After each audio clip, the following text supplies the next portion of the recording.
So hello and welcome back to today's tips or tutorial. So today I want us to look at something else, something simple that you can be able to do on your own. So assuming that you have finished formatting your computer and you have installed a new operating system, but you find that some devices in your computers are not working.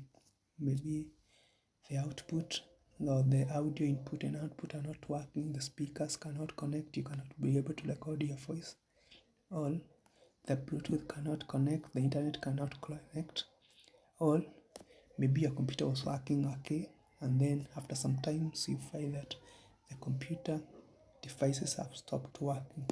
It was connected to the internet, but now the Wi-Fi cannot connect. It was producing sound, now it cannot produce the sound. The screen was producing very good graphics, the pictures were okay, but now the resolution is very bad.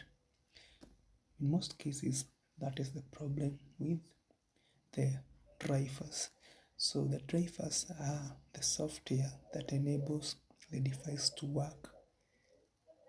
So the device like the Bluetooth, without the drivers cannot be able to work. So before you take your computer to a technician or to a repair, the people who repair the computer, there's something that you need to confirm with your computer. And how do you do that? So you go to my computer icon and then you right click, then you go to manage. So once you go to manage, you're going to get this window, computer management window, and then you're going to click on the disk manager, device manager, sorry. So when you click on the device manager, you'll be able to see all the devices in your computer, and any device that has a problem with the drivers will have a question mark. Instead of the driver's name, it will have a question mark.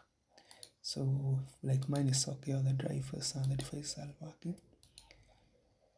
So all of them are working.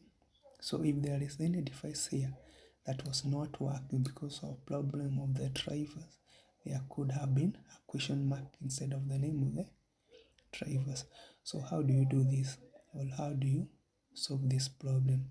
You go to the internet in your computer, then in computer, then you search for that drivers. If it's the network problem, you go to the internet and then you search for network drivers for this type of a computer, maybe HP 3020. So you search for network drivers for HP 3020, and then you're going to get a list of all those drivers, and then you just download, and then you can be able to install into your computer.